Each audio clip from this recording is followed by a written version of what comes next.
नमस्कार मित्रांनो, निफ्टी तसंच बँक निफ्टीसाठी उद्याची ट्रेडिंग स्ट्रॅटेजी आपण डिस्कस करणार आहोत. तसंच कालच्या व्हिडिओमध्ये जे लेवल आपण दिलेलं होतं, जे ॲनालिसिस आपण केलेलं होतं, त्याबद्दलही बोलणार आहोत. तर चला व्हिडिओला सुरुवात करूया. जसं की आपण डिस्कस केलेलं होतं, अपर साईडला रेंज मिळालेली होती आपल्याला 21,600ची आणि डाऊन साईडला आपल्याला रेंज मिळालेली होती 21,480ची. मी क्लिअरली सांगितलेली होती की एक ओव्हर द टॉप एक्स्ट्रीम क्रेस अशी असू शकते की एक मोठं गॅपअप आपल्याला बघायला मिळालं आणि जे की डिरेक्टली असेल 21,600च्या वरतीच. आपण इथं जर बघितलं तर 21,600च्या वरती जवळपास 80-90 पॉईंट्स आपण ओपन झालो.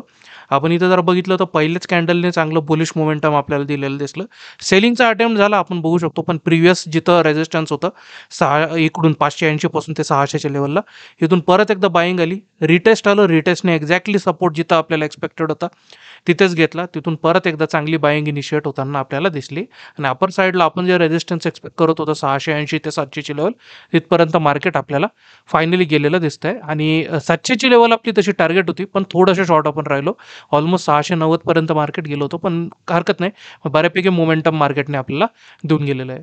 कमाल झाली ती आज याच्यामध्ये बँक निफ्टीमध्ये ऑलमोस्ट आपल्याला या रेंजच्या आतमध्येच ओपनिंग मिळाली. आपण इथं बघू शकतो पहिल्या कॅन्डलनेच बऱ्यापैकी आपल्याला मोमेंटम देताना दिसलं आणि चांगल्या प्रकारे रॅली इनिशिएट अपर साईडला झालेली दिसली. टार्गेट याच्यातही अचीव झालेलं नाही, पण रॅली डाऊन साईडने चांगली आली आणि एक रिकव्हरी एक ओव्हरऑल चांगली आलेली आपल्याला दिसते आहे. तर आता उद्यासाठी आपली ट्रेडिंग स्ट्रॅटेजी कशी असेल, इथून पुढचं मार्केट नेक्स्ट वीकसाठी कसं असेल, एक ओव्हरऑल याचा सगळ्यांचा एक ओव्हरव्ह्यू घेऊया, सगळ्या प्रोबॅबिलिटीज डिस्कस करूया. पण त्यापूर्वी मित्रांनो, आपण जर चॅनलवर नवीन असाल तर कृपया चॅनलला सबस्क्राईब करायला विसरू नका आणि नोटिफिकेशनसाठी बेल आयकॉन प्रेस करायला विसरू नका.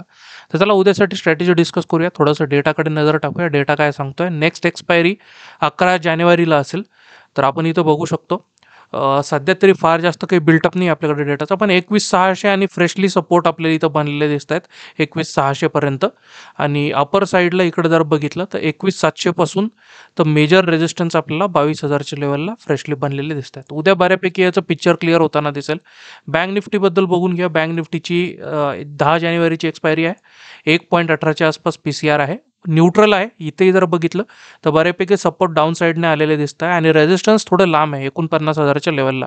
48,000च्या लेवलला आता स्ट्रॉंग सपोर्ट आहे. 49,000च्या लेवलपर्यंत मध्ये कुठलं आणखीन एक स्ट्रॉंग रेजिस्टन्स सध्या तरी दिसत नाही. अपर साईडला जर बघितलं तर रेजिस्टन्स म्हणजे जे कॉल रायटर्स आहेत त्यांच्यामध्ये याच्यामध्ये थोडंसं आणखीन पोझिशन्स काही बिल्डअप झालेले दिसत नाही. जसे इकडं भरभरून सपोर्ट आपल्याला बनलेले दिसत आहेत, तसं इकडे पिक्चर तसं काही क्लिअर आपल्याला दिसत नाही आहे.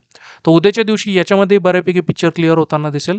पण आज एक्सपायरीचं जे मोमेंटम असतं ऑलमोस्ट त्या प्रकारेच मोमेंटम आलेलं दिसलं. 140 पॉईंटचं मोमेंटम मार्केटने केलेलं आहे.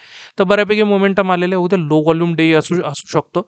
तर थोडंसं क्वांटिटीसोबत आपल्याला प्ले अराउंड करावं लागेल. प्रीमियम थोडेसे हाय असू शकतात. व्हॉलेटिलिटी विदिन द रेंज जास्त असू शकते. तर म्हणून क्वांटिटीसोबत थोडंसं प्ले अराउंड करायचं आहे. किंवा आजच्या दिवशी ज्यांनी बऱ्यापैकी प्रॉफिट बनवलं असेल त्यांनी उद्याच्या दिवशी थोडंसं बॅकफुटला राहिलेलं बरं आणि मार्केटला ऑब्झर्व केलेलं बरं. तर जरा वन डेचा टाइम फ्रेम काय सांगतोय, वन डेचा टाइम फ्रेम एकदा चेक करून घेऊया. वन डेच्या टाइम फ्रेममध्ये आपण क्लिअरली बोललो होतो की मार्केटला आता जर वरती जायचं असेल तर एक मोठं गॅपअपने आपल्याला जावं लागेल. तर इथं आपण बघू शकतो गॅपअप नंतर मार्केटने सस्टेनही केलेलं आहे लेवल्स अपर साईडला. आपण इथं बघू शकतो क्लोजिंग तशी दिलेली आहे 21,658ला, पण 700ची जी लेवल आहे ना ती क्रुशियल लेवल आहे, ती अजून काही पार केलेली नाही आहे. तर जोपर्यंत ती लेवल पार करत नाही तोपर्यंत आपण इथं बघू शकतो मार्केटमध्ये थोडीशी रिकव्हरी आलेली, थोडं कॉन्फिडन्स तर आलेलं आहे, पण थोडीशी विकनेस आणखीन थोडीशी मायनर विकनेस आणखीन बनलेली राहील. कालही जर बघितलं तर 700ची लेवलपासूनच आपल्याला इथून रेजिस्टन्स फेस करायला मिळालेलं होतं आणि इथेही जर बघितलं तर 700च्या लेवलपासूनच परत एकदा रेजिस्टन्स फेस करायला आपल्याला मिळालं आणि त्याच्या थोडंसं खाली आपण क्लोज झालेलं आहे. जर उद्याच्या दिवशी या लेवलच्या वरती जर मार्केट राहत असेल किंवा ओपनच याच्यावरती होत असेल 700ची लेवल 680 पासून तर कम्प्लीट हा पूर्ण झोन जो आहे ना, मी दोन्ही यांना येलो लाईनमध्ये मार्क करतोय, हा कम्प्लीट झोन लक्षात ठेवा.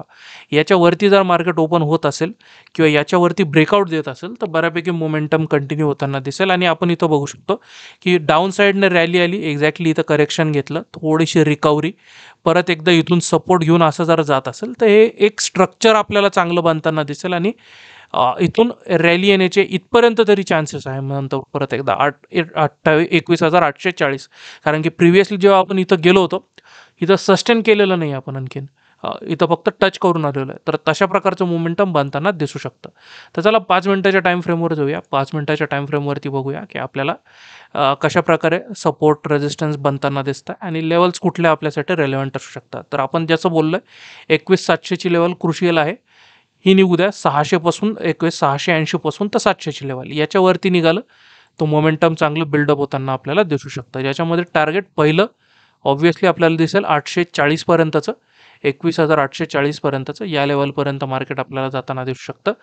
आणि डाऊन साईडला जर बोलायचं जर गेलं तर सपोर्ट मला कुठं दिसत आहे तर या लेवलच्या आसपास आज जिथून मार्केटने बऱ्यापैकी बाउन्स केलेलं आहे 580 पासून तर 600ची रेंज डाऊन साईडला to be on safe side आपण 580चीच लेवल कन्सिडर करूया. याच्यामध्ये पहिलं टार्गेट ऑब्व्हियसली हे परत एकदा सपोर्ट 21,500ची लेवल ही टेस्ट करताना दिसू शकतं. सेकंड पिवोट स्टँडर्डनुसार जर बोलायला गेलं तर मेजर लेवल मग 400ची 21,400 ते 380 पर्यंत मार्केट आपल्याला जाताना दिसू शकतं. तर या दोन लेवलसाठी डाऊन साईडला आपल्याला लक्ष ठेवायचं आहे. अपर साईडला कुठलं 21,840 नंतर कुठलं नवीन ऑल टाईम हाय देताना मार्केट दिसू शकतं का, तर तशी प्रोबॅबिलिटी नाकारता येत नाही. जर मार्केटमध्ये आपल्याला जर आजच्या सारखं परत एकदा मार्केट जरा तुम्हाला माहितीच आहे सर मार्केटमध्ये परत एकदा जर रॅली चालू जर झाली तर ती गॅपअपनेस मार्केट आपल्याला मोस्टली ओपन होताना दिसतं आणि ते जर सस्टेन जर झालं उद्याच्या दिवशी जर मार्केट इमॅजिन करा की या लेवलच्या वरती एक 50-60 पॉईंट्सचं एक गॅपअप देऊन जरा जात असेल तर हे जे रेजिस्टन्स आहेत ना इथला हा जो झोन आहे कम्प्लिटली हा चालला जाईल आणि याच्यानंतर जर रॅली कंटिन्यू करताना जरा दिसलं फार जास्त नाही एक आजच्यासारखे 100-140 पॉईंटची रॅली तर एक नवीन ऑल टाईम हाय आपण बनवताना दिसू शकतो. एक नवीन ऑल टाईम हायच्या आसपास आपण सस्टेन होतानाही दिसू शकतो. But to be on safe side आपण सध्या तरी 840 पर्यंतच टार्गेट ठेवतो आहे. अपर दॅन दॅट आपण आपल्या टेलिग्राम चॅनलवर फार तर अपडेट करून टाकूया. तर या दोन लेवलसाठी अपर साईडला आणि डाऊन साईडला आपल्याला प्रिपेअर राहायचं आहे. कॉल आणि पुट साईडला विदिन द रेंज काय करायचं आहे विदिन द रेंज उद्याच्या दिवशी जर लो व्हॉल्यूम डे दिसला विदिन द रेंज एखाद दुसरी ट्रेड केली तरी चालेल. एखाद दुसरी ट्रेड कमी क्वांटिटीने करू शकता. डाऊन साईडला सपोर्ट रेजिस्टन्स जिथं काही घेताना दिसेल मोस्ट प्रोबेबली प्रेफर करा की मार्केटने सपोर्ट घेऊन जर बाउन्स बॅक करत असेल तर कॉल साईडचे ट्रेड घेण्यासाठी प्रेफर करा. याच्यामध्ये अपर साईडला रेजिस्टन्स घेऊन जर येत असेल तर तो एक फेक रेजिस्टन्सही असू शकतो, फेक ब्रेकआउटही असू शकतो आणि परत एकदा मार्केट आपल्याला बाउन्स बॅक करताना दिसू शकतं. तर तशा प्रकारचं जरा दिसलं तर तिथं थोडंसं सावध राहा. पण डाऊन साईडने जर आलं सपोर्ट जर चांगला घेतला तर तिथं बिल्डअप चांगला बनताना दिसू शकतो डिपच्या वेळेस. तर अशा वेळेला कॉल साईडच्या ट्रेड घेण्यासाठी प्रेफरन्स ठेवा. बँक निफ्टीबद्दल बोलून घेऊया. बँक निफ्टीचा वन डेचा टाइम फ्रेम काय सांगतोय हे बघा. बँक निफ्टीमध्ये तुम्हाला इथं मित्रांनो मी काल सांगितलेलं होतं की ही जी कॅन्डल बनलेली आहे काइंड ऑफ एक आपल्याला बुलिश हॅमर कॅन्डल बनलेली दिसतीये, एक बुलिश पिनबार टाईप ऑफ कॅन्डल बनलेली दिसतीये. पण फक्त त्याचं स्ट्रक्चर फार जास्त क्लिअर नव्हतं. बट स्टील त्या कॅन्डलने काम केलेलं आहे. कारण की काय आहे ना काम करण्यासाठी इफेक्टिव्ह तसं रिझन झालं की गॅपअप आला आणि गॅपअप ह्या रेड बॉडीच्या वरती आपल्याला एक्झॅक्टली बघायला मिळाला. थोडंसं करेक्शन परत बाउन्स बॅक आणि मार्केटने सस्टेन केलेलं आहे. ही रेड कॅन्डल प्लस ही रेड कॅन्डल पूर्ण नाहीशी आता झालेली आहे. आपण इथून बघू शकतो. चांगलं एक स्ट्रॉंग क्लोजिंग आपल्याला याच्यामध्ये दिलेली दिसते. जर उद्याच्या दिवशी या लेवलच्या वरती ओपन होत असेल तर पोझिशनल ट्रेड आपण घेऊ शकतो. पण याच्यामध्ये थोडंसं आपण बघूया 4 घंट्याच्या टाइम फ्रेमवर प्रिव्हियस सपोर्ट कुठं दिसतो. एक्झॅक्टली बघा इथं बघू शकतो. तर या लेवलच्या आसपास आपण SL ठेवू शकतो 48,060च्या आसपास आणि इथून पोझिशनल ट्रेड कंटिन्यू केला तरी चालेल. तर आपण इथून एक पोझिशनल ट्रेडची एंट्री घेऊ शकतो. डाऊन साईडला जर मिळालं तर आपला SL आणखीन जवळ येईल. फार जास्त रिस्क रिवॉर्ड राहणार म्हणजे रिस्क राहणार नाही. रिस्क रिवॉर्ड आपल्या रेशोमध्ये बसेल आणि चांगली ट्रेड बनताना दिसू शकते. आणि ओव्हरऑल जर बघितलं तर इथं पॅटर्न कसं बनलेलं आहे बघा. इथून रॅली आली, करेक्शन आलं, परत एकदा रॅली आली, परत एकदा करेक्शन आलं. तर काइंड ऑफ आपण जर बघितलं ना तर एक हायर हायचंच पॅटर्न बनवत चाललेलं आहे. लोअर हाय आपण इथं बघू शकतो ना जो प्रिव्हियस लोपेक्षा हायली क्लोज देऊन तिथून बाउन्स बॅक करत आहे मार्केटमध्ये. तर ओव्हरऑल एक स्ट्रक्चर ठीकठाक आहे, चांगलं आहे. कंटिन्युएशनमध्ये जायला तर पाहिजे तशी सध्या तरी इथं आपल्याला दिसतं आहे. 5 मिनिटाच्या टाइम फ्रेमवर येऊया. 5 मिनिटाच्या टाइम फ्रेमवरती आपल्याला कशा प्रकारे मार्केटला ट्रेड करायचं आहे, बँक निफ्टीला कशा प्रकारे आपण टॅकल करू शकतो, काय प्रोबॅबिलिटीज बनताना दिसत आहे. तर डाऊन साईडला आता मला सपोर्ट दिसत आहेत एक्झॅक्टली या लेवलच्या आसपास. हा कम्प्लीट एक झोन 48,000 च्या आसपास आपण इथं बघू शकतो की या लेवलच्या आसपास मार्केट आपल्याला सपोर्ट घेताना दिसू शकतं. अपर साईडला रेजिस्टन्स ऑब्व्हियसली आपण इथं बघू शकतो या लेवलच्या आसपास मार्केटला तगडं रेझिस्टन्स फेस करावं लागू शकतं. हा कंप्लीट झोन जर बोलायला जर गेलं तर 48,300 पासून तर 48,360 पासून 360-370 पासून ते 48,460च्या आसपास हा जो कंप्लीट झोन आहे याच्यामध्ये मार्केट जे आहे ना ते आपल्याला थोडंसं रेझिस्टन्स फेस करताना दिसू शकतं. याच्यावरती जरा निघताना जर दिसलं तर बऱ्यापैकी मोमेंटम कॅरी फॉरवर्ड होताना दिसू शकतं. लेबलिंग करून घेऊया. अपर साईडला 48,447, डाऊन साईडला 48,000ची लेवल. अपर साईडला मला टार्गेट कुठलं दिसत आहे तर ऑब्व्हियसली मग नवीन एक ऑल टाईम हाय परत एकदा बघायला मिळू शकतो. याच्यानुसार बघूया आपल्या पिवट स्टँडर्डमध्ये कुठलं टार्गेट दिसत आहे तर याच्यामध्ये ऑब्व्हियसली या रेजिस्टन्सच्या आसपासच तरी पहिलं टार्गेट दिसत आहे. सेकंड टार्गेट मग डिरेक्टली 48,800 ते 840ची लेवल आपल्याला बांधताना दिसते. तर सध्या तरी आपण एम करूया की याच्या आसपासच आपल्याला कुठेतरी पहिलं टार्गेट घ्यायचं आहे.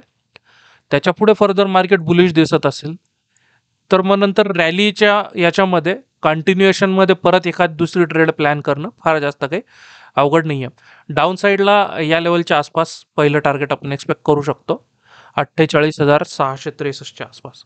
तर या लेवलसाठी आपण डाऊन साईडला प्लॅन करू शकतो, मार्केटला शॉर्ट करू शकतो. तर अशा प्रकारे सगळ्या प्रोबॅबिलिटीज आपण डिस्कस केलेल्या आहेत. आशा करतो की तुमचा उद्याचा ट्रेडिंगचा दिवसही चांगलाच असेल. मित्रांनो, व्हिडिओ आवडला असेल तर कृपया लाईक, सबस्क्राईब आणि शेअर करायला विसरू नका. भेटूया उद्याच्या व्हिडिओमध्ये. धन्यवाद.